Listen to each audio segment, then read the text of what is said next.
Ako po si Miss Winnie at ito ang ating kwento. Magandang araw, ako po si Melissa, 45 anyos, lokal na taga-Bais Negros Oriental. Itong kwentong ibabahagi ko ay nangyari po mahigit 2 taon na ang nakararaan, bali kasagsagan ng COVID-19 noon. Marahil sa panahon natin ngayon, mahirap nang paniwalaan ang salitang barang. Minsan kasi, hindi lamang sa pagsusuka ng kung ano-anong insekto o pagtubo ng sakit sa iba't ibang parte ng katawan na isasagawa ang pambabarang. May mga magagaling sa gawain ito kung saan kaya nilang bigyan ang taong kinamumuhian nila ng karamdaman na hindi napapagaling ng mga simpleng remedyo at gamot mula sa makabagong medisina. Ang nakakasindak pa, naaagnas na ang kanilang kalamnan kahit buhay pa ang kanilang katawan. Para lubos po ninyong maintindihan ang aking kwento, sisimulan ko po sa mga panahong kabibili lamang namin ng malawak na lupain mula sa isang kakilala.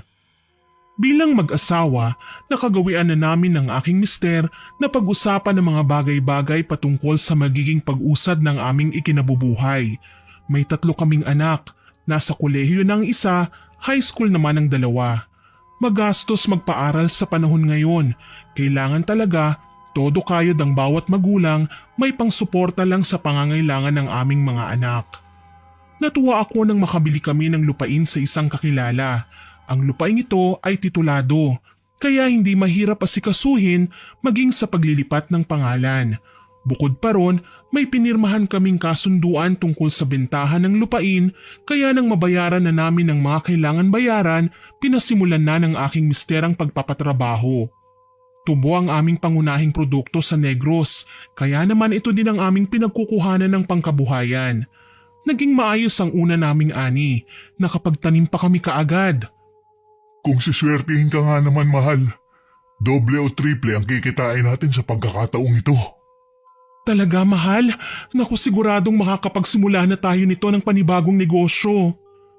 Nagbibilang kami ng perang natanggap namin sa pinagbentahan ng aming pananim na tubo ng mga sandaling yon. Habang nagkakatuwaan kaming mag-anak, inanunsyo ni Andy na may sobra sa kinita namin. Tuwang ibinalita ko ito sa aking anak na si Lara. Anak, narinig mo yon? Sabi ng papa mo, mukhang mabibili na natin ang pangarap mong cellphone. Ano, kailan mo balak papuntahin ang papa mo sa bayan? Talaga, ma? Pa? Naku, sana po may malinaw na camera naman. Hindi po kasi ako makakapag-vlog ng maayos kapag malabo ang kami. Oo naman. Basta ang usapan natin, magtutulungan tayo dito sa bahay. Sasamahan mo ang mama mo palagi dito sa loob. Huwag na munang gagala, ha? Naglipa na ang sakit ngayon. Baka makasagap kayo ng bakterya. Kailangan namin ng mama mo ng katulong sa tubuhan. Alam mo naman na hindi natin ito pwedeng pabayaan. Opo, mama, papa. Hindi sa pagmamalaki, nakapag-harvest kami ng 10 truck ng tubo sa unang ani. Umaasa po ako na mas madadagdagan pa yun ngayon. Kada sumasahod po kasi kami, nagdadagdag kami ng punla ng tubo na may mas magandang klase para mas dumami ang aming pananim. Mas maraming ma-harvest, mas malaki ang perang matatanggap. Kahit bataunan lang kaming nagkakapera, nagagamit namin ang aming sobrang halaga sa ibang bagay. Pinag-iisipan naming ipuhunan, ibili ng mga dagdag na kagamitan at nagbubukod din ng mga pang-tuition ng panganay ko sa kolehiyo. Nagagawa namin ito ng maayos dahil nagtutulungan kaming mag-anak. Sa katunayan niyan, marami ang natutuwa sa amin. Huwaran daw kaming pamilya. Magandang gawing modelo sa bawat mamamayan sa aming bayan. Hindi kasi kami nagpapadaig sa anumang pagsubok na dumadating sa amin. Kaso nga lang minsan may mga problemang dumarating nang hindi namin inaasahan. Hapon yun nang umuwi si Lara galing sa pagkuha ng kanyang module sa eskwelahan. Humahangos ang dalagita. Nagtaka na lang ako kasi pagkapasok niya sa pinto, dumiretso siya kaagad sa kusina at kumuha ng tubig sa pitsyel. Marahas na uminom. Nilapitan ko siya. Napansin din kami ni Andy, kaya naman maging siya ay napalapit na din sa amin. Anong nangyari sa'yo, anak? Bakit ka humahangos? Ma, alam niyo po bang pumanaw na po si Aling Lydia? Nakasalubong ko po ang ilan sa mga kaanak niya. Pupunta po sila sa bahay ng matanda. Ha? Sigurado ka? Ano naman daw ang sakit ni Aling Lydia? Inatake daw po sa puso. Kung naagapan, baka po natulungan pa. Kaso lang, nag-iisa lang po siya sa bahay kaya hindi siya naisugod kaagad sa ospital. Ay, kawawa naman ang matanda. Mahirap nga naman talaga ang walang kasama. Baka naman anak nagbibiro lang sila. Sigurado po ako ma, nasa bahay nga niya yung nag-iisa niyang anak na babae. Mukhang galit, kausap yung ilang kapitbahay natin. Ganun ba? Kawawa naman si Aling Lydia. Sa bagay, una-unahan lang ang paglisan. May edad na si Aling Lydia at marami nang nararamdaman sa kanyang katawan, kaya hindi na ako magtataka kung hindi na niya kinayang sakit na meron siya. Hayaan mo, pupunta ako sa burol niya mamaya para makiramay. Pwede mo ba akong samahan, Andy? Oo naman mahal, sasamahan kita. Naging malapit na din sa atin si Aling Lydia. Tayo ang unang pinupuntahan ng ginang kapag may mga mahalaga siyang desisyon na gagawin Tinuring na din niya tayong mga anak. Ma, sasama din po ako sa inyo ni Papa. O siya, basta siguraduhin mo na may sinaing na tayo bago makaalis ha? Opo. Kinagabihan nga, sinamahan ako ng aking mag-ama sa bahay ng yumaong si Aling Lydia. Marami ng tao nang dumating kami roon. Binati ko ang ilan sa mga kapitbahay. Nakipag-usap at sumilip sa kabaong ni Aling Lydia.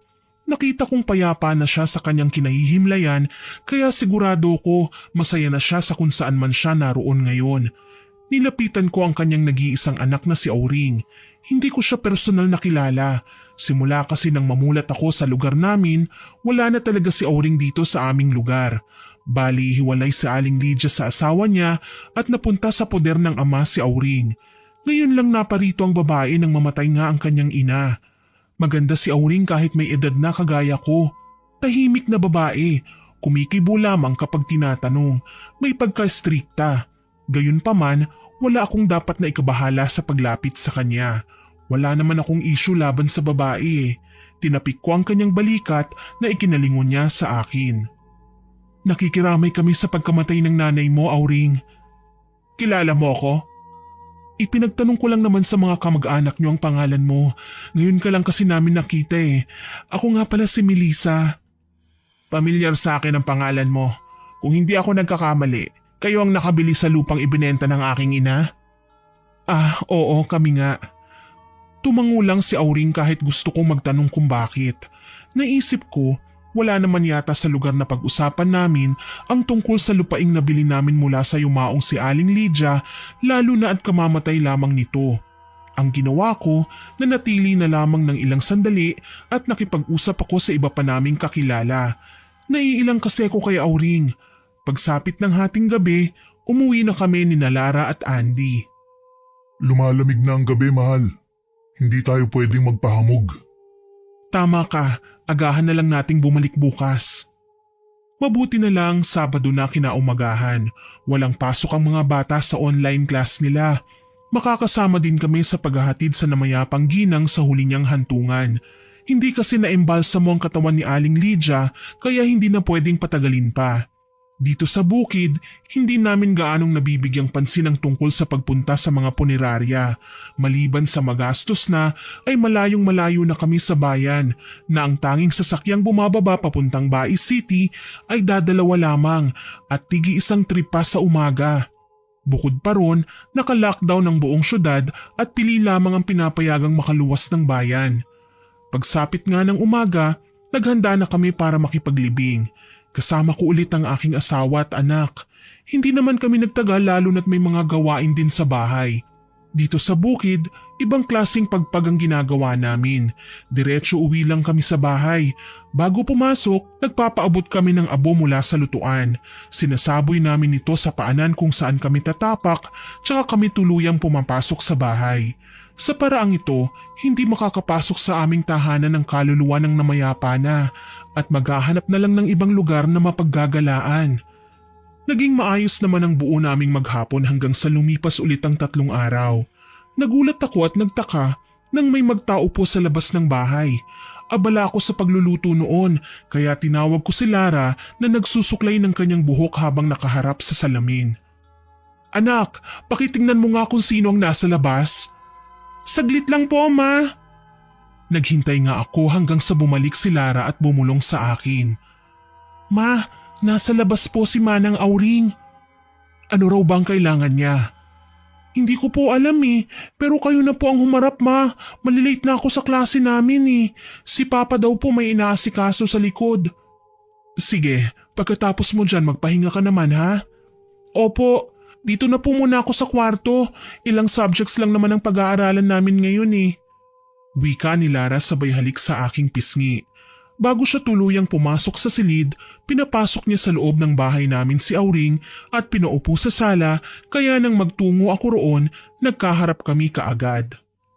Magandang umaga, Melissa. Auring, napasyal ka. Oo mahalaga kasi ang pakay ko. Hindi na din ako magpapaligoy-ligoy pa. Gusto sana kitang kausapin tungkol sa lupang binenta ni nanay sa inyong mag-asawa Napakunot ang aking noo. Kung ang sadya niya nga ay tungkol sa lupa, wala naman kaming dapat pang pag-usapan. Nakaproseso na sa opisina ng DAR o Department of Agriculture ang tungkol sa paglilipat ng pangalan ng titulo ng lupain mula kay Aling Lydia papunta sa amin. May deed of sale kami, mga pinirmahang kasunduan at may mga saksi pa sa ginawang bilihan at bayaran.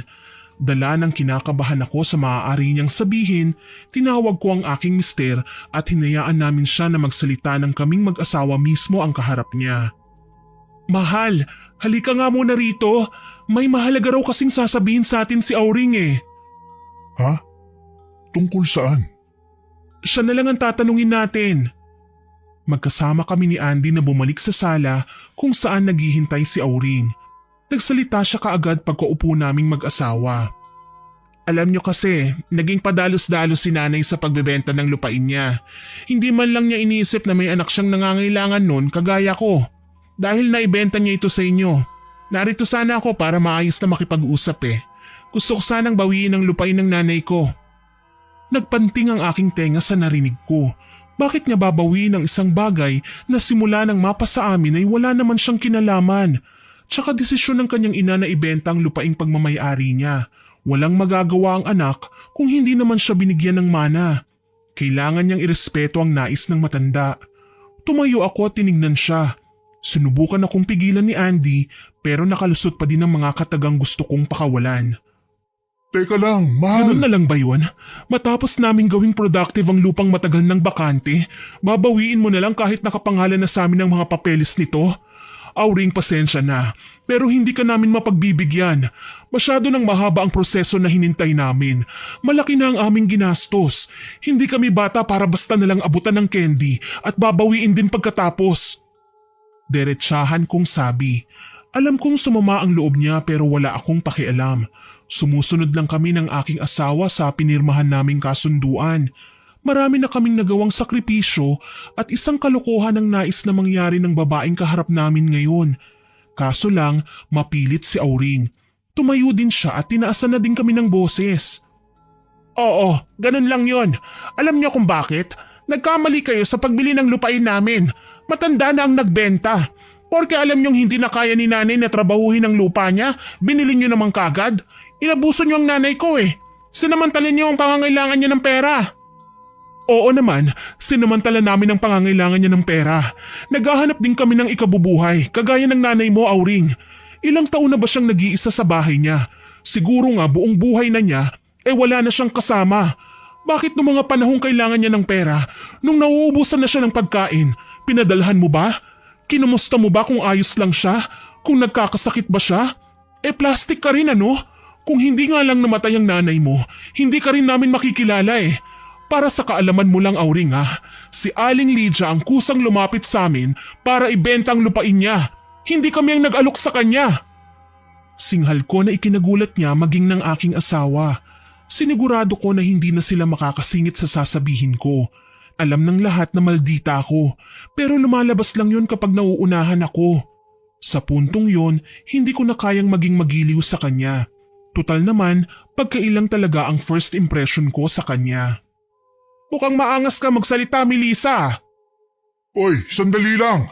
Huwag kayong magtalo rito. Ikaw, Auring, konting respeto naman sa may bahay ko. Baka nakakalimutan mo, nasa baluarte ka namin ngayon. Ipinaglalaban ko lang ang karapatan namin, Auring. Kung ikaw ang nasa lugar namin, sigurado naman ako na gagawin mo din ang lahat. Huwag lang matapakan ng ibang pagkatao mo, hindi ba? Kaya pakiusap lang, kung wala ka nang sasabihin pa, makakaalis ka na. Nasa online class ang aking anak at naririnig ng buong klase niyang pag-uusap natin. Wika ko sa kanya na may pinalidad sa aking tinig. Mula noon, nagkaroon na ng silent war sa pagitan namin ni Auring. Wala din kasi siyang nagawa sa pagnanais niyang mabawi ang lupain. Hindi ako pumayag, lalong hindi na magbabago ang isipan ko. Lumipas ang maraming araw at nalaman namin na sa bahay na ni Aling Lydia nakatira si Auring. Hindi na siya umalis. Nagtaka ako kasi ang sabi ng mga kaanak nila, nasa Maynila ang buhay ng babae. Pero pinagtsatsagaan niya ang munting bahay at lote ng ginang na tanging naiwan na lamang sa kanya.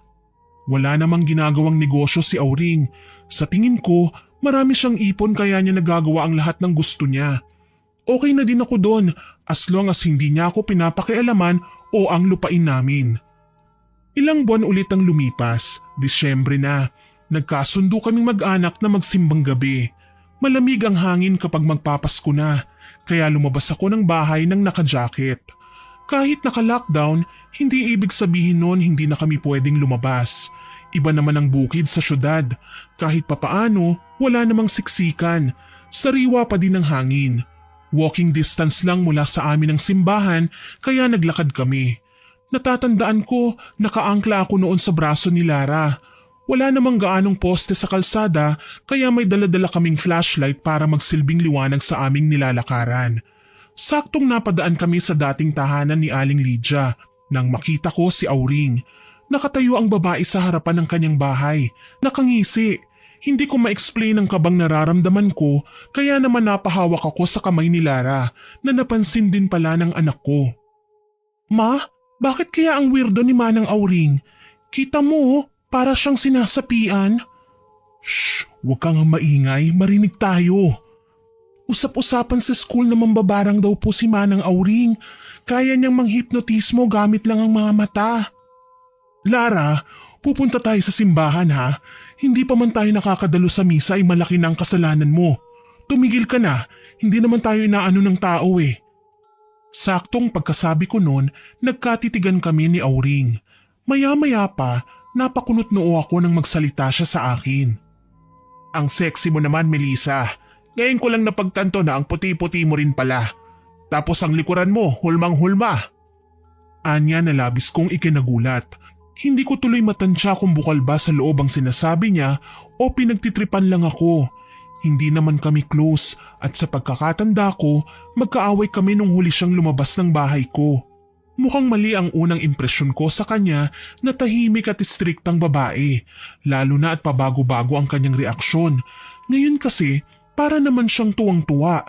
Hindi ko na lang siya pinansin, ni hindi ako gumanti ng pagpuri sa kanya dahil hindi naman ako plastic na tao. Basta pinalampas ko lang ang buong pangyayari na hindi ko siya kinakausap. Kita mo na ma, sabi ko po sa inyo eh, weirdo talaga yan si Manang Auring. Isa na lang talaga, makukutusan ka na sa akin eh. Gumagaya ka na dyan sa mga chismosa sa labas ha. Ma naman, ang brutal mo sa akin, hindi mo ba ako mahal? Che, singhal ko sa kanya at nakipag-unahan pa ako sa aking anak na makipagtakbuhan papunta sa simbahan. Ganito talaga kami maglambingan ng aking anak na babae. Siya lang kasi ang madalas kong nakakasama kaya naman sobrang close namin sa isa't isa. Mabilis na lumipas ang 3 araw. Nagising ako isang umaga na mabigat na ang aking ulo. Ni hindi ako makapag-asikaso para sa agahan kaya nagtulong-tulong ang aking mga anak na magluto ng pagkain namin. Hindi ko maintindihan ang sakit na aking nararamdaman. Parang mabibiyak ang aking ulo. Pakiwari ko nga, may mga karayom na pa isa-isang tinutusok ang aking anit kaya naman nag-aalala na din sa akin ng mister ko at mga anak. Mahal, ayos ka lang ba? Hindi mahal, parang mabibiyak ang ulo ko. Naku ma, uminom na po ba kayo ng gamot? Hindi pa eh, mamaya na lang pagkakain ko iinom ako. Namumutla po kayo eh. Huwag mo na akong pansinin ha. Siya may pasok ka pa, hindi ba? Hindi ka pa yata naliligo eh. Ma, nagpaalam na ako kay teacher. Hindi po ako mag-online ngayon. Babantayan ko po kayo. Tsaka wala na din kaming exams eh.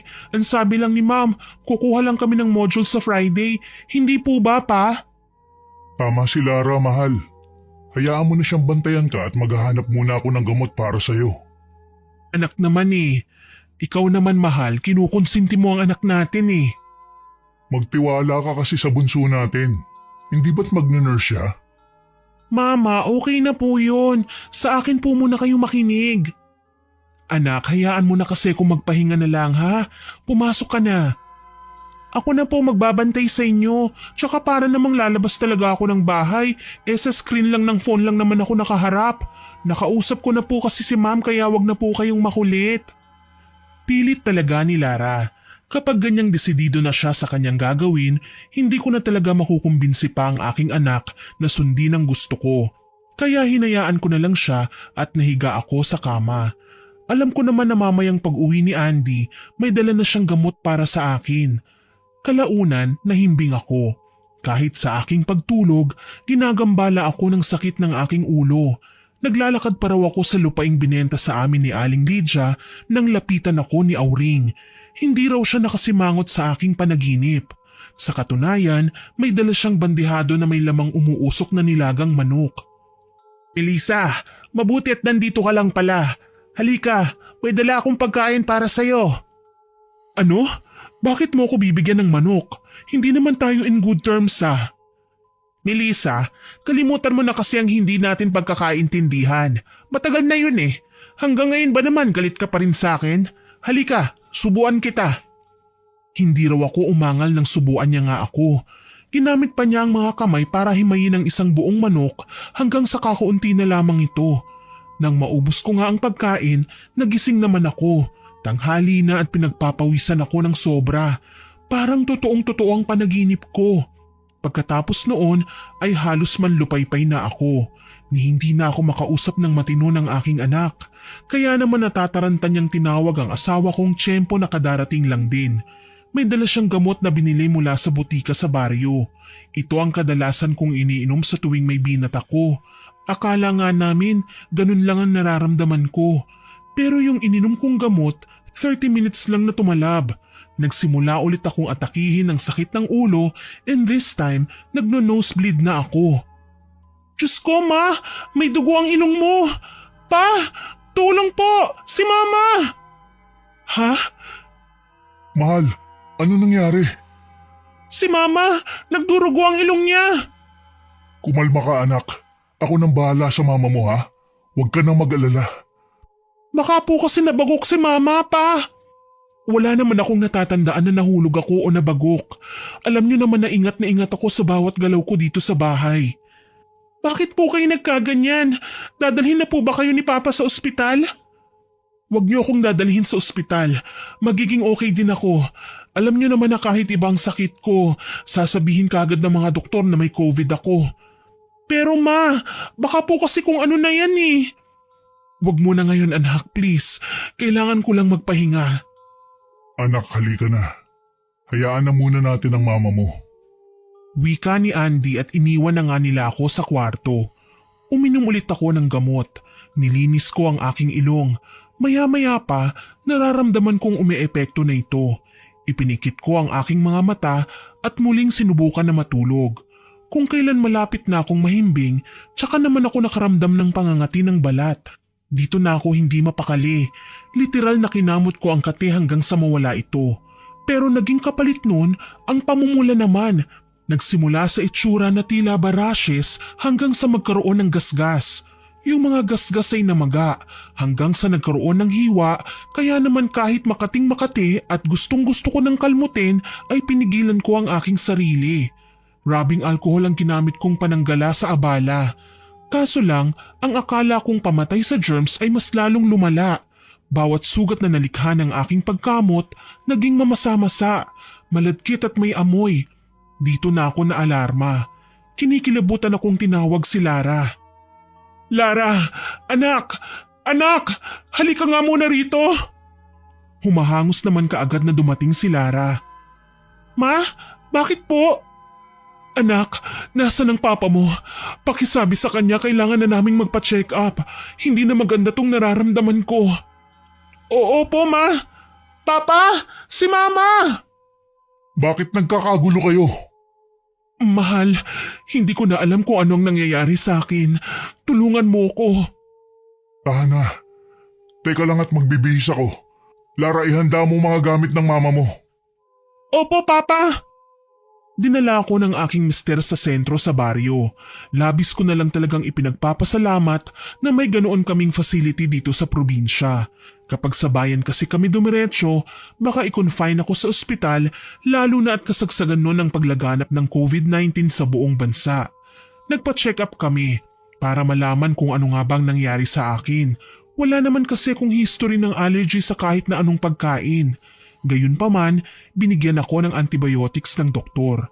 Aniya, marahil may pinahid akong lotion o kahit na anong oil na nakapag-trigger ng pangangati. Sa parting yun, inamin ko na may bagong biling lotion ako na ginagamit. Ngayon lang siguro nagkaroon ng side effects ang aking ginagamit. Yun nga lang, wala raw itong kinalaman sa matinding pananakit ng aking ulo. Niresetahan naman ako ng pain reliever bago kami nagpasyang pauwiin. Pagdating sa bahay, nag-aalalang sinalubong kami ni Lara. Kumustang check-up mo po, ma? Ayos lang naman, anak. Mabigat lang ang ulo ko, pero sana wag nang lumala. Maupo ka muna, mahal. Kukuha lang ako ng tubig. Salamat, mahal. Ma, alam niyo po ba, nagpunta si Manang Auring dito kanina. Hinahanap ka. Talaga? Ano raw ang kailangan? Hindi po sinabi pero babalik daw siya mamaya. Tumango na lamang ako at pumasok na sa kwarto. Sumunod naman sa akin si Andy at inabutan ako ng tubig para uminom ng tabletang inireseta ng doktor. Kaiinom ko lang ng gamot pero yung ulo ko parang mabibiyak na naman. Hindi ko tuloy alam kung paano ba ang gagawin para mapakalma ang kirot. Nagsisimula na din akong mahilo kapag nanatiling nakatayo o nakaupo. Kailangan talaga humiga ako. Kinahapunan, dumating nga si Auring. May dala siyang kung anong mainit na pagkain na nakalagay sa bandehado. Melissa, may dala ako para sa'yo. Nagtaka ako, hindi kami malapit ni Auring. Wala ding dahilan para makipagkaibigan ako sa kanya, lalo na't alam kong pinag-iinteresan niya ang lupa namin. Kaya pinrangka ko kaagad ang babae. Teka nga lang, Auring, bakit umaasta kang malapit sa akin? Wala lang, naisip ko. Nakakapagod kasi mabuhay sa mundo ng may taong hindi kasundo. At saka wala naman sigurong masama sa ginagawa ko, hindi ba? Sa ibang tao wala, pero kung nanggaling sa'yo, duda ko riyan. Hindi ako plastic na tao, Auring. Hindi ako ang tipo na mamimilit at pagsisiksikan ng sarili ko, magustuhan lang ng lahat. Sus, ang dami mo namang sinabi. Hinatdan lang naman kita ng pansit. Birthday ko kasi ngayon eh. Wala akong kasalo kaya naisip kong mamigay na lang. Tsaka hindi lang naman ikaw ang dinalhan ko eh. Ibang kapitbahay din natin. Hindi na ako nakasagot sa kanyang sinabi. Ayokong magduda pero mabigat ang loob ko sa kanya. Tahimik ko na lang na tinanggap ang binigay niya pero tumanggi na akong makipag-usap pa ng mas matagal. Mabuti na lang umalis din siya kaagad. Nang mag-isa na lang ako sa kwarto, pinagmasdan ko ang pansit na niluto niya. Mukhang masarap. Dala ng hindi ako nakakain ng maayos kaninang umaga, nilantakan ko na ang pagkain ng walang nakatingin sa akin. Nabusog naman ako at nakontento sa lasa. Pero kung alam ko lang, sana pala hindi ko na kinain ang putahing yun. Sana hindi na ako tumanggap ng kahit na ano mula kay Auring. Isang linggo lang ang lumipas, mas lumala ang aking kalagayan. Madalas akong magsuka, mahilo, sumasabay pa ang pangangati ng balat ko. Lalong napagtanto ko na may kung anong kakaiba nga sa akin nang maramdaman kong tila may insektong gumagapang sa loob ng tenga ko at doon na nananatili. Halos hindi na ako nakakatulog ng maayos sa gabi. Balisa ako at hindi mapakali. Sobrang laki na ng aking ipinagbago simula noon. Namayat ako, namumutla, walang ganang kumain. Wala akong ginagawa sa loob ng bahay pero pagod na pagod ako. Tuloy, nagiging madalas ang pagliban ni Lara sa online class. Anak, bakit hindi ka na naman pumasok? Gusto ko lang po kayong bantayan eh. Pero anak, nagpaalam naman po ako sa teacher, ma. Siyempre po mas mahalaga ka kaysa sa ibang bagay. Maliban pa dun, hindi rin naman ako makakapag-concentrate sa klase dahil nasa inyo po ang isipan ko. Napangiti ako at niyakap ko ang aking anak. Hindi ko alam kung ano ang nagawa kong kabutihan at binigyan ako ng mababait na supling. Ang aking anak na lalaki, madalas tumawag. Kinakamusta ang aking kalagayan. Nakastay siya ngayon sa boarding house sa Dumaguete dahil hindi na siya nakaabot sa mabilisang biyahe nang mag-lockdown ng syudad. Ang isa pang kuya ni Lara, inabala naman ang sarili sa pag-aasikaso ng aming tubuhan. Siya ang naging katulong ng aking asawa para huwag mapabayaan ang taniman. Isang araw, natuwa kami ng mga nakang alaga naming baboy. Nasa 14 ang biik nito kaya naman kailangan naming asikasuhin sa pagkain. Dahil may sakit ako, si Mister na muna ang nag-alaga. Nagbibigay ng pagkain at naglilinis ng kulungan. Kaso lang, hindi maiiwasang may mahahalagang lakad siya na kailangang puntahan. Kami ulit ni Lara ang naiwan sa bahay. Kahit nang hihina, pinipilit ko ang aking sarili na kumilos. Anak, nabigyan mo na ba ng pagkain ang inahing baboy? Opo ma, nabigyan ko na po. Pahinga na lang po kayo doon. Sasaglit po muna ako sa group chat namin. Tumango ako at naupo sa sala. Nakasandal lang ako sa dingding nang may mataan akong anino sa may nakaawang naming main door. Kinabahan ako. Sinubukang silipin kung sino ang naroon. Kaso lang, wala namang tao. Sino yan? Melissa, kumusta? Napatalon ako sa gulat nang makita ang biglaang paglapit sa akin ni Auring. Tinititig-titigan niya ako. Siya pala ang anino na natatanaw ko sa labas. Anong ginagawa mo rito? Eto naman oh, parang hindi tayo magkapit-bahay niyan eh. Chill ka lang. Wala akong panahon makipaglokohan sa'yo. Pwede ba umuwi ka na? Teka, mukhang namayat ka, Melissa. At nanlalalim ang mga mata mo. Ano bang nangyari sa'yo? May dinaramdam ka, no? Aniya na mas ikinasakit ng aking ulo. Buti na lang, lumabas ng kwarto si Lara at naabutan niya si Auring. Kita niya sa aking muka ang pagdurusa, kaya naman siya na ang kumausap sa babae. Manang Auring, pasensya na po ha. Hindi kasi maganda ang pakiramdam ni mama eh. Baka po pwedeng tsaka nyo na po siya kausapin? Ang arte nyo naman, para sandali lang eh. Hindi pa po kasi kaya ni mama na makipag-usap eh. Sana naman makaintindi kayo. Tinaliman niya kami ng tingin. Alam kong hindi niya nagustuhan ang ginawa ng anak ko na pagtataboy sa kanya. Kaso lang hindi ko mapigilan si Lara. Nang makaalis nga ang babae, kaagad niyang sinara ang pinto. Ayos lang po ba kayo, ma? Ayos lang ako, anak. Salamat. Alam niyo po, ma, nagdududa ako kay Manang Auring. Magpatingin na po kaya kayo sa manggagamot. Yung mga mananambal lang, kasi po ilang tableta na ang nabili ni Papa, hindi naman kayo gumagaling. Feeling ko kahit ang doktor, hindi matatanggal yung karamdaman niyo. Napansin ko nga eh. Sa tingin mo ba, alam ng mga kapitbahay natin ang nangyayari sa akin?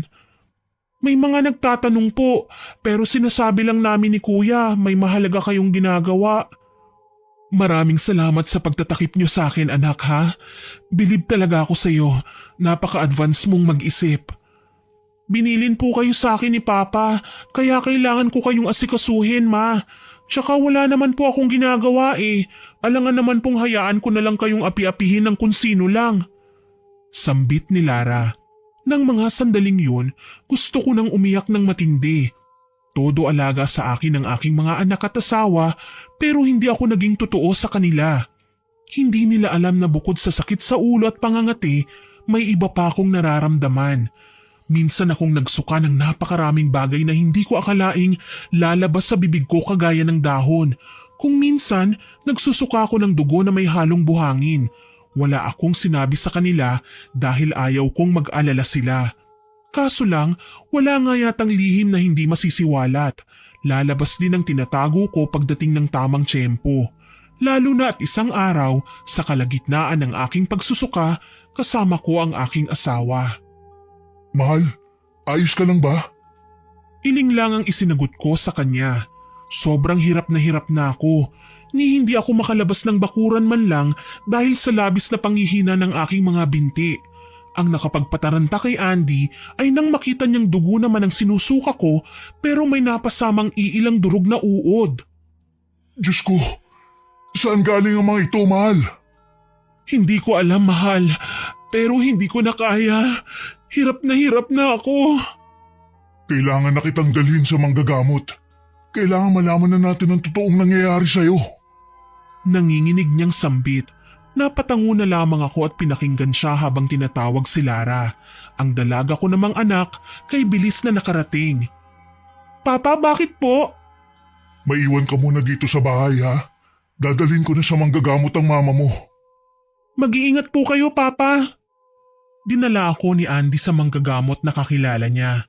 Tinawas at binigyan ng langis na pwede ko raw ipahid sa apektadong parte ng aking katawan lalo na sa pangangati. Akala ko gagaling na ako ng tuluyan pero sa bawat pagkakataong nakakauwi na kami sa bahay ay umaatake ulit ang aking karamdaman. Minsan, nahuhuli na ako ni Andy na umiiyak sa hindi maipaliwanag na sakit na aking nararamdaman. Mahal, nag-aalala na ako sa'yo. Ano ba talagang nararamdaman mo? Hindi ko na alam, mahal. Ako man naguguluhan na din. Nandidiri na ako sa bawat bagay na naisusuka ko. Huwag kang mag-alala. Hahanap ulit tayo ng ibang manggagamot. Naging masigasig kaming mag-asawa sa paghahanap ng manggagamot na pwedeng makapagpagaling sa aking karamdaman. Kapag lumalabas ako ng bahay, patago, balot na balot ang katawan. Halos hindi na nga ako nagpapakita sa aming mga kakilala eh. Ayaw kong malaman nila na malubha ako dahil baka pagchismisan na naman ako. Nakakarating na kami sa malalayong barangay para lang makahanap ng taong matutukoy ang sakit ko. Pero isa sa mga kapitbahay namin ang nagduda. Anak ko mismo ang kinausap niya. Nang makauwi nga kami ni Andy mula sa malayong paglalakbay, sinalubong kami ni Lara. Ma, nakausap ko po pala ang kapitbahay natin. Sabi niya, kung naghahanap daw tayo ng manggagamot, wag na daw po tayong lumayo. Bakit alam ba nila, anak?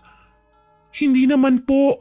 Kahit daw ilihim ko sa kanila, nababasa daw nila ang kilos natin. Pero wala naman daw po tayong dapat na ipag-alala. Hindi nila ipapaalam sa ibang nangyayari sa inyo.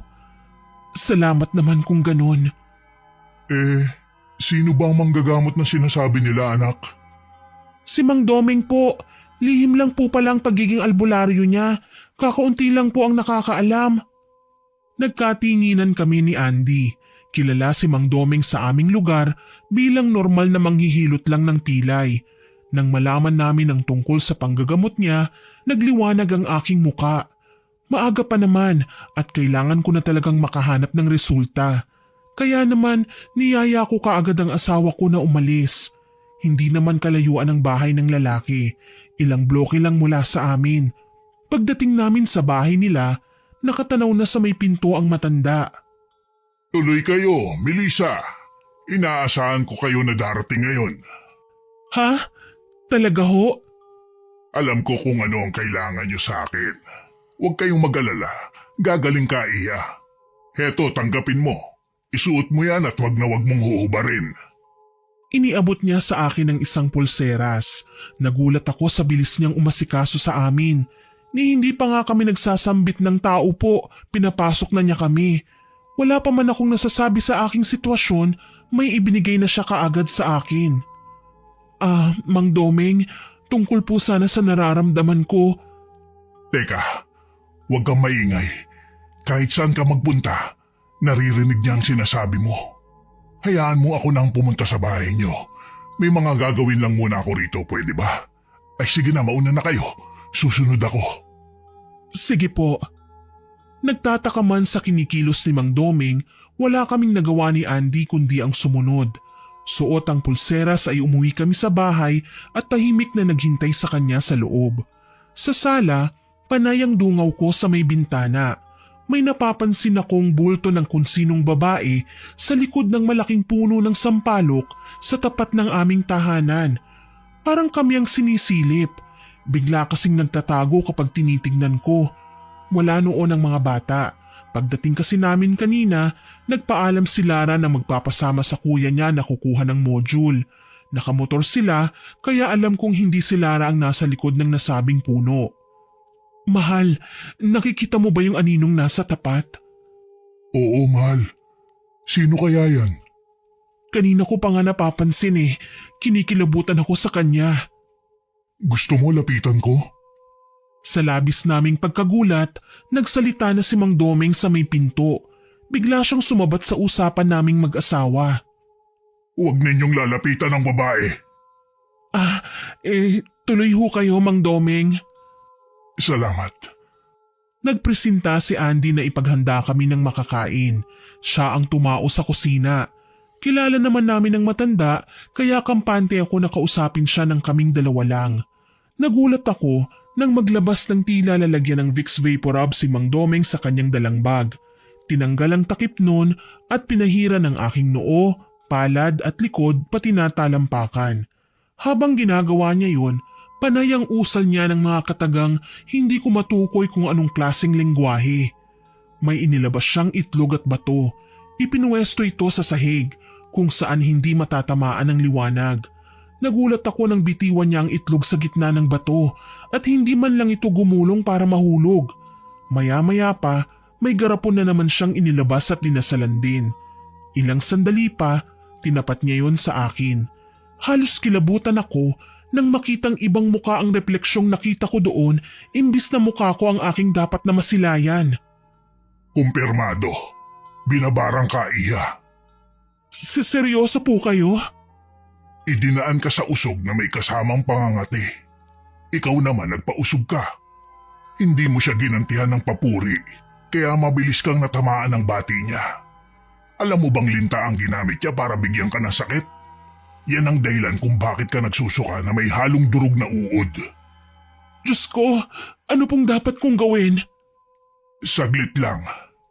Tumayo ang matanda at nanghingi ng baga kay Andy mula sa panggatong na naglalagablab sa apoy. Nilagay ito sa butas na kaldero at binuhusan ng langis at insenso. Sinadya ni Mang Domeng na mapausukan ako. Ilang sandali pa, ibinaba niya ang hawak at itinapat sa bibig ang kanyang hinlalaki, nilawayan ito at ipinahid sa aking noo. Puwera usog, puwera usog, puwera usog.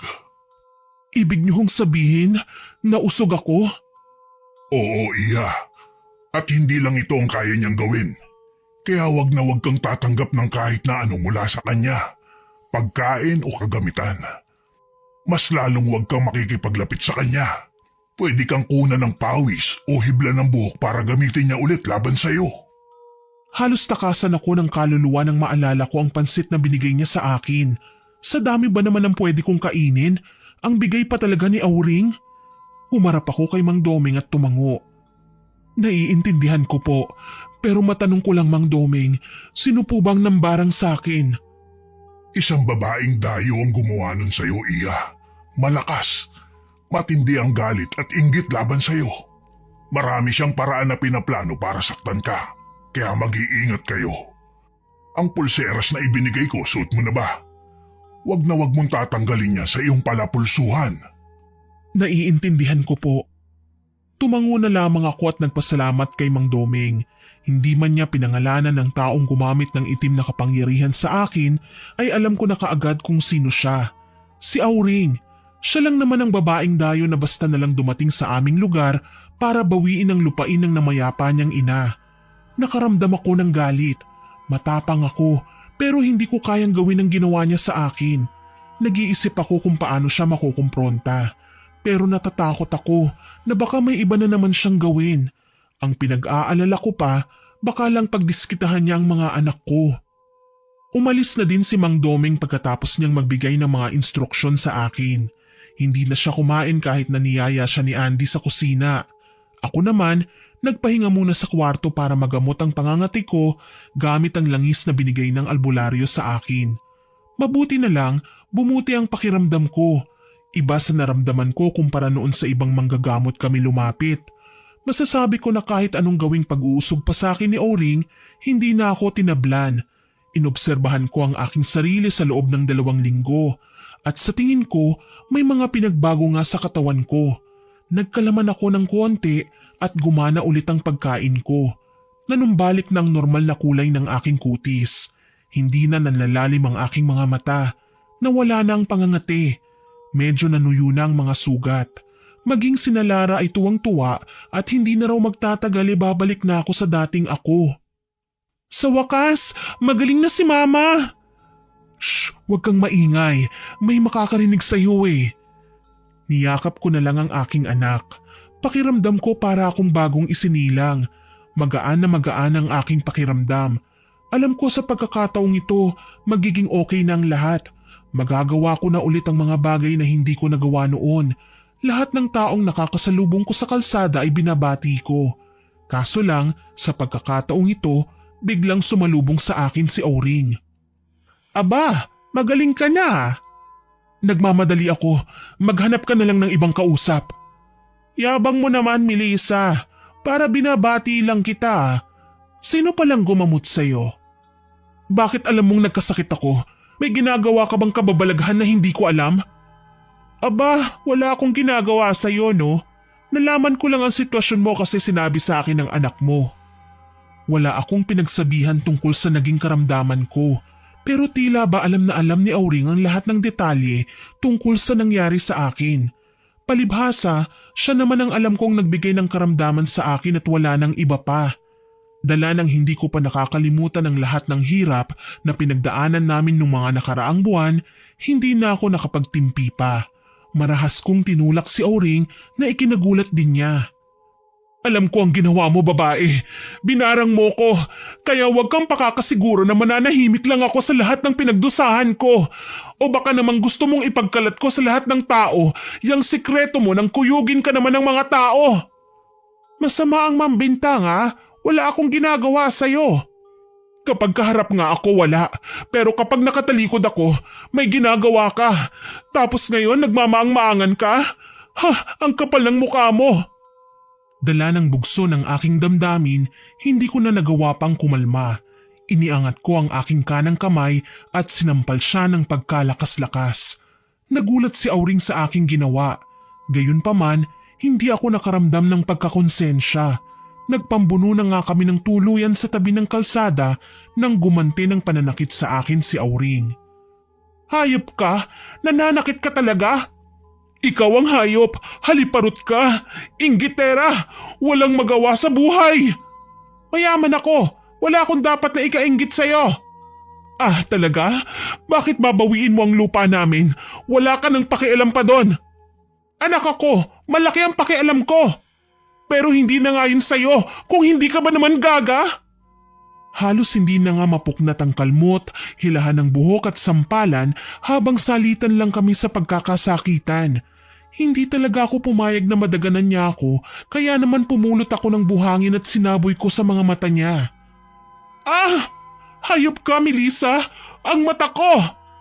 Yan ang dapat sa mga mambabarang na kagaya mo. Sana mabulag ka na. Sinira mo ang buhay ko. Pagbabayaran mo ang ginawa mo sa akin. Bakit? Sa akala mo ba natatakot ako sa'yo? Ha?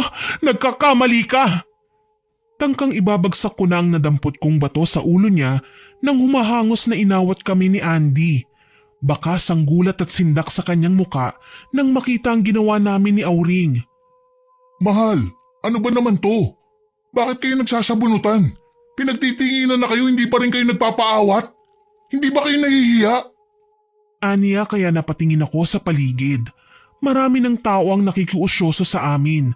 Taas noo akong tumayo at sinamaan si Auring ng tingin. Hinding-hindi ako hihingi ng tawad sa ginawa mo. Sa katunayan, kulang pang ang ganti ang pagsabunot ko eh. Ayos lang, Melissa. Bakit? Sa akala mo ba, mananahimik lang din ako? Masaya akong magkaroon ng kalaban na gumaganti. Ngumisi ng kay Rimarim si Auring. Hindi ko alam kung bakit nagmumukha na siyang demonyo habang nakatingin sa akin at natutuwa. Dinuro ko siya para mabawasan ng konti ang aking kaba. Subukan mo.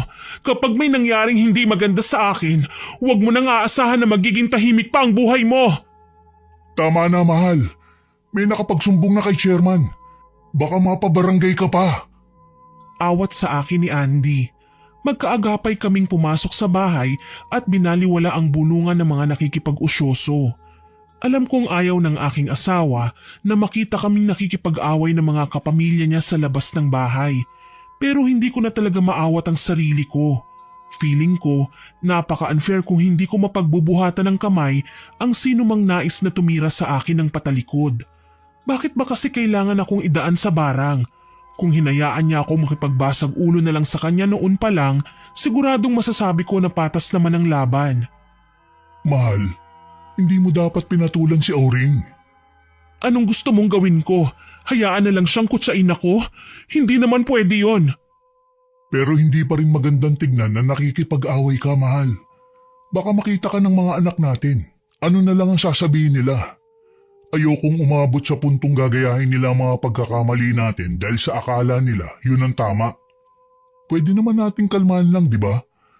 Alamigin natin ang sitwasyon. Pasensya na, mahal. Nadala lang ako ng sitwasyon. Pakiramdam ko kasi pinagtatawanan niya ako kapag hindi ako nakatingin. Parang malaki na ang lamang niya sa akin at hindi ko matanggap na pinagkakatuwaan niya lang ako. Lahat naman kasi ng ginagawa ng isang tao, may kapalit yan, mahal. Kung nakagawa tayo ng masama sa kapwa, asahan nating masama din ang balik nun sa atin. Pero kung hahayaan natin siya na sirain tayo, huwag na nating patulan. Siya pa din ang magdurusa sa epekto ng kanyang ginawa. Huwag kang bababa sa level ng tinuturing mong kaaway. Niyakap ko si Andy at nagpasalamat. Alam kong tama naman siya eh. Masyado lang akong naapektuhan ng init ng ulo ko kanina. Umaasa ako na magiging okay din ang lahat. Matuling lumipas ang ilang buwan, kasabay ng pagsusumikap kong makalimutan ang ginawa ni Auring ay ang pagsisipag naming mag-asawa sa tubuhan. Hindi ko na siya pinapansin. Kahit na palagi ko siyang nakakasalubong, wala na akong sinasabing kung ano laban sa kanya. Kaso lang, nakakairita din ang ginagawa niyang pagtitig sa akin. Hindi siya maawat sa katitingin na para bang ginagawaran niya ako ng sumpa. Isang araw, nagsasampay ako ng nilabhang kong damit sa labas nang matanaw ko na naman siyang nakatayo sa tapat na kalsada at pinagmamasdan ako. Ano na naman kaya ang gagawin niya? Ay, bakit ko ba siya iniisip? Hindi na niya ako masasaktan pa. Matagal ko na siyang kinalimutan at hindi na dapat alalahanin pa. Wika ko sa aking sarili. Nagpatuloy ako sa aking ginagawa hanggang sa mapansin ko na lang si Auring na may hawak ng maliit na laruan. Sa tingin ko ay manika. Binubulungan niya yon kaya naman napailing ako. Akala ko nababaliw ng babae. Ang kaso lang, kasabay ng kung anong ginagawa niya sa manika, napapairi akong bigla sa labis na sakit. Pakiramdam ko may sumasaksak sa aking kalamnan kahit wala naman. Sunod-sunod yun. Mula ulo hanggang paa. Hindi ko natiis ang sakit kaya naman napasalampak ako ng upo sa lupa. Kinakabahan na ako. Wala pa naman si Andy sa bahay dahil may importanteng lakad ang asawa ko. Ang dalawang anak ko naman wala rin dahil nasa eskwelahan.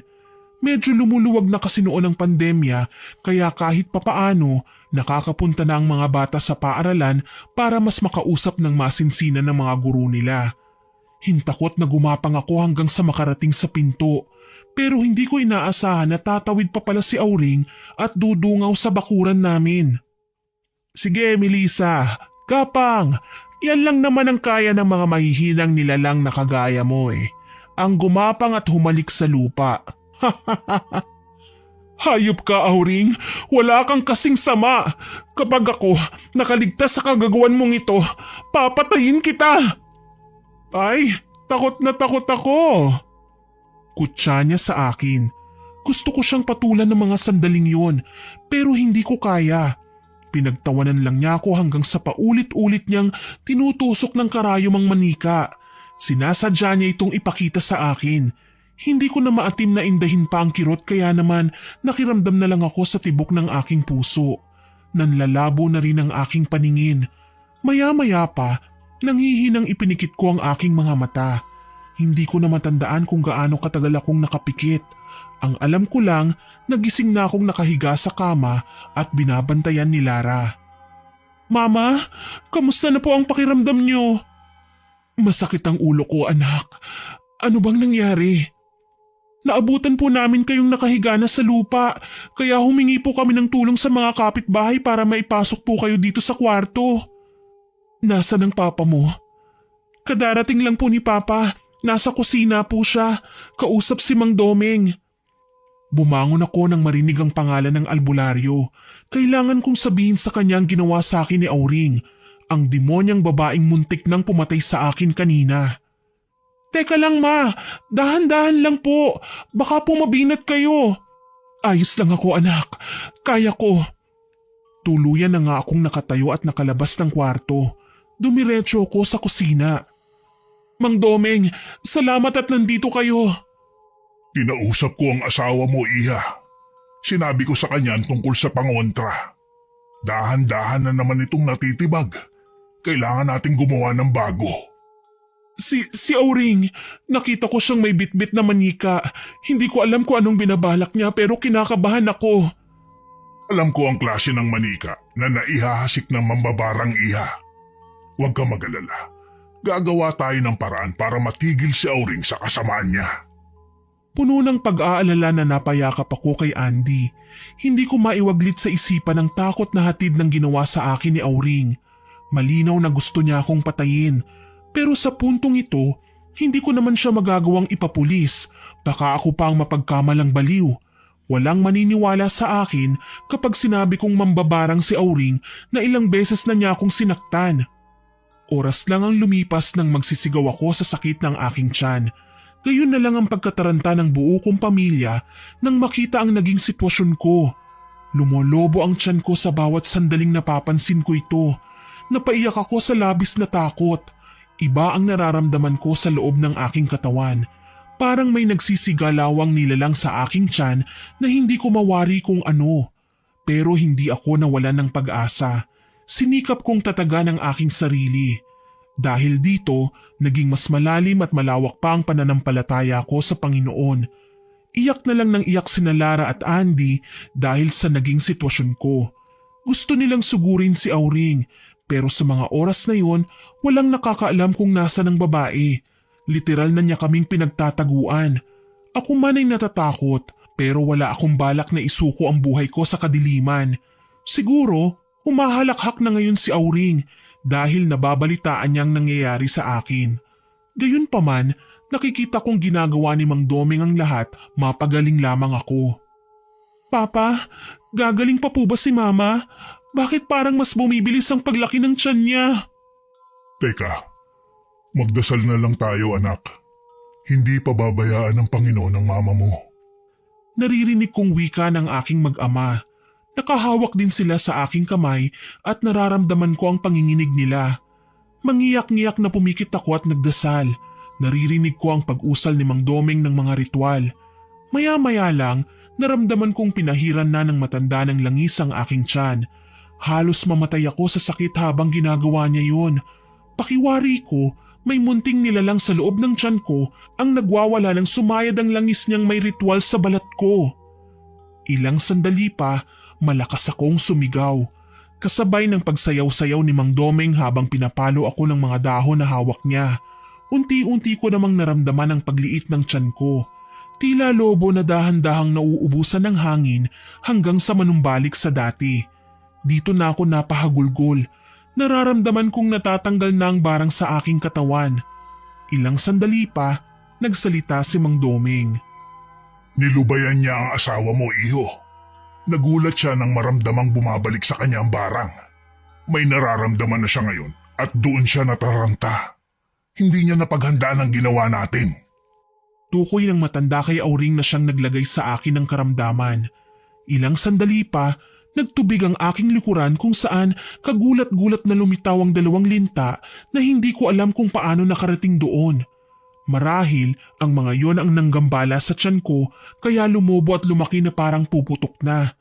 Napaiyak naman si Andy na kaagad lumapit sa akin at niyakap ako. Salamat Panginoon ko. Salamat niligtas niyo po ang asawa ko. Mahal, ligtas na ako. Lumiit na ang tiyan ko. Ibig sabihin hindi siya nagtagumpay. Mama, pinakinggan ni Papa God ang dasal natin. Hindi niya po tayo pinabayaan. Walang imposible sa kanya, anak. Lalo na kung mula sa puso ang pagdarasal natin sa kanya. Isa pa, wala namang masamang gawain na magtatagumpay laban sa kabutihan. Palagi mong tatandaan yan. Naging maayos naman ang pakiramdam ko ng gabing yon. Buong akala ko talaga mamamatay na ako. Mabuti na lang, hindi nataranta si Mang Doming at talagang ginamot niya ako sa abot ng kanyang makakaya. 1 linggo lang akong nanatili sa kama. Pagkatapos, nagagawa ko na ulit na tumayo. Hindi ko kailanman inisip na mapupunta sa peligro ang aking buhay dala ng kasakiman ni Auring. Hindi ako sumuko. Sa halip, lumaban ako. Sa tuwing makikita ko si Auring na sobrang sama na ang tingin sa akin, hinahayaan ko lang siya. Nagdarasal ako para sa kaligtasan ko at ng aking pamilya. Hindi ako papayag na saktan kami ng babaeng basta na lang darating sa buhay namin para guluhin ang aming mundo. Akala ko noon titigil na si Auring, pero may ginawa siya na hindi ko kailanman mapapalagpas. Yon ay nang maging ang anak kong si Lara ay idamay niya sa kanyang pinaggagawa. Nagising kami isang araw na may mga pakpak ng hindi namin kilalang insekto sa higaan ng aking anak. Ang sabi ni Lara, nagliliwanag raw ang mga yun sa dilim at tumatama sa kanyang balat. Kakaiba po ang nararamdaman ko kagabi, Mama. Hindi ako makatulog. Balisang-balisa po ako. Hindi ko naman kayo magawang gisingin kasi alam ko na kagagaling nyo lang din po sa tubuhan. Pero ang mga insekto, saan ang galing? Basta na lang po silang dumating dyan, Mama. Akala ko nga po alitap-tap eh. Diyos ko, masama ang kutob ko. Kailangan tong malaman ni Mang Doming. Ipinaalam ko kaagad ang nangyari nang makapunta ko sa bahay ng albularyo. Nanlalaki din ang kanyang mga mata, puno ng pagkabahala. Mukhang hindi pa tapos ang mambabarang sa panggugulo sa inyo, Iha. Pati mga anak mo at asawa, balak niyang saktan. Para saan pa? Matagal na namin siyang iniwasan. Hindi na namin siya pinakikialaman. Tama ka. Pero ang mambabarang ay likas na masama, Melissa. Marami silang kayang gawin, makapaghiganti lang. Wala din silang pakialam, umabot pa sa taon ang kanilang paghihintay. Makaganti lang. Dapat ko na yatang sisihin ang aking sarili, Mang Doming. Dahil sa katigasan ko ng ulo, pati anak ko, nagagawan na ni Auring ng masama. Hindi ako papayag na ipahamak niya pati ang anak ko. Wala kang kasalanan, Melissa. Ang pagkakamali ni Auring, masyado siyang nakampante sa kanyang kakayahan kaya nagagawa niyang mga abuso ng tao. Kung tutusin, sa inyo na ang lupang pilit niyang binabawi. Kahit wala na siyang magagawa, sapilitan pa din niyang pinakikialaman. Napaiyak na lamang ako sa aking mga narinig. Alam ko naman na ang mga ginagawa ko, maging ang pinaniniwalaan ko ay tama. Ngunit ano ang laban ko sa taong may nalalaman sa kapangyarihan ng kadiliman? Isang ritual lang niya, siguradong babagsak na ako at hindi na makakabangon pa. Gayunpaman, kailangan kong gumawa ng mga sakripisyo. Sabihin mo sa akin, Mang Doming, ano po ba ang kailangan naming gawin? Pakiusap, sabihin niyo po sa akin, hindi ako papayag na may mangyaring masama sa pamilya ko. Isasagawa na natin ang rebuelta o palipad hangin. Sa pagkakataong ito, lahat ng ginawa niya sa inyo ay babalik sa kanya ng doble o triple pa sa inaasahan. Kakailanganin ko lang ng puting manok para sa pag-aalay. Tumango ako sa mga sinabi ng matanda. May mga alaga kaming manok at sa pagkakaalam ko may mga puting balahibo doon. Ipahuhuli ko ang isa at ibibigay ko sa albularyo. Nagpaalam naman ako sa kanya at bumalik muli sa bahay namin. Nagulat ako nang makitang nagkakagulo na sa loob. Si Andy, karga na si Lara, na balak na sanang isugod sa ospital. Andy, anong nangyari? Diyos ko, Lara! Mahal, kailangan na nating dalhin sa ospital si Lara. Nangihina na siya sa labis na pagsusuka. Kanina may napasama sa inilabas niya sa bibig. Mga durog na dahon ng kugon na may kasamang dugo. Natutup ko ang aking bibig. Alam ko at tandan-tanda ko ang hirap na dinanas ko sa karamdamang meron ang anak ko sa ngayon. Kaya naman umiling ako kay Andy. Wag, sa albularyo natin siya dalhin. Bilisan natin, mahal. Baka wala na tayong oras. Wika ko sa aking asawa. Halos takbuhin na nga namin ang kalsada para lang makarating kaagad. Ang kuya ni Lara, binilinan ko ng hulihin ang puting manok tsaka ibigay kay Mang Domeng. Isinagawa kagad ang ritual pagdating namin sa bahay niya. Nagulat ako dahil sigaw ng sigaw si Lara. Hindi na makausap ng matino. May tinuturo siyang masakit na hindi naman namin maintindihan kung saan banda. Kapag sinusubukan kasi naming hanapin ay pinagbababalya niya kami na para bang ayaw niya kaming lumapit sa kanya. Dito na ako labis na nag-alala. Nasabi ko sa aking sarili, wag na sila, ako na lang. Pero hinawakan ni Andy ang mga kamay ko. Mangiyak-ngiyak na hinarap niya ako. Pawiin natin ang takot, mahal. Magtiwala tayo na hindi magtatagumpay ang kasamaan laban sa kabutihan. Magdasal tayo sa kanya. Nag-aalala ako, mahal. Paano na lang kapag hindi kinaya ni Lara? Ako nga, halos mamatay noong pagdusahan ko ang ginawa sa akin ni Auring. Si Lara pa kaya? Magagawa niya yan. Magtiwala ka lang. Malakas ang anak natin. Hindi ba't nagmana siya sa atin? Huwag kang mag-alala.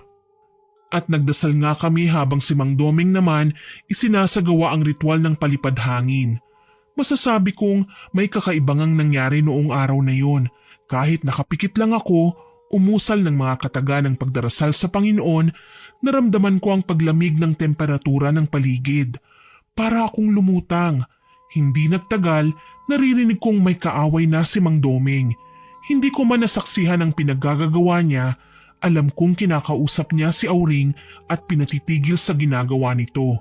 Kaso mukhang matigas ang babae, kaya naman muling umusal ng ritual si Mang Domeng na sa tingin ko ay pinakamalakas na ritual na meron siya dahil naramdaman ko ang pag-ihip ng malakas na hangin na tila ba nais kaming iangat sa ere. Gayunpaman, hindi ako natakot. Sinasabayan namin ng mula sa pusong pagdarasal ang ginagawang ritual ng albularyo. Hanggang sa kalaunan, muli na namang nagsuka si Lara. Lara, anak! Diyos ko, lumaban ka, anak! Huwag mong hayaang magtagumpay ang mambabarang. Mahal, lapitan ko na ba si Lara? Huwag.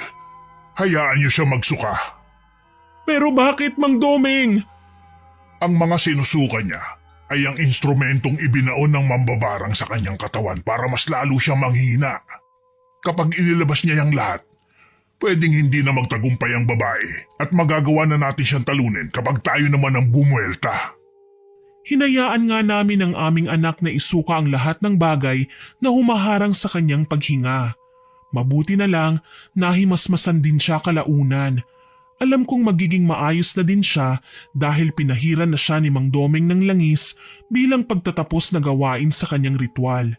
Nang matapos na ang matanda sa kanyang ginagawa, napaiyak ako. Niyakap ko si Lara at naghagulgulan kaming dalawa. Anak, patawarin mo ko. Buong akala ko mapapahamak ka na ng dahil sa akin. Hindi po, Ma. Ako ang dapat na humingi po ng tawad sa inyo.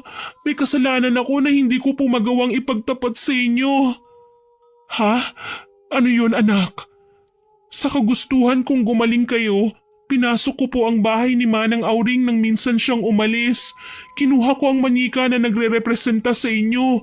Pero sa kakamadali ko, may naiwan po akong bakas na ginamit ni Manang Auring para ako naman ang kanyang masaktan. Nasapo ko ang aking noo. Kahit pa alam kong kasalanan ang ginawa niya, hindi ko pa rin maipagkakaila na may koneksyon ng pagkakaaway namin ni Auring sa pagkakasakit ni Lara. Hindi mo dapat ginawa yun, anak. Paano na lang kung napahamak ka? Gusto ko lang naman pong gumaling kayo, Ma. Nahihirapan akong pagmasdan na nanghihina kayo at nagdurusa. Ngayong naranasan ko kung gaano kahirap ang dinaranas nyo nung nagkasakit kayo, mas lalong hindi na ako papayag na balikan pa tayo ni Manang Auring. Lumapit naman sa amin si Mang Domeng. Tama ang ginawa ng anak mo, Melissa. Ang mali lang sa naging proseso ay nag-iwan siya ng ebidensya. Pero huwag kayong mag-alala. Hihintayin natin ang balita tungkol sa pagrebuelta ng ginawa ko kay Auring. Maraming salamat po sa inyo, Mang Doming. Hindi po namin alam ang gagawin namin kung wala kayo. Huwag ako ang inyong pasalamatan, Iya.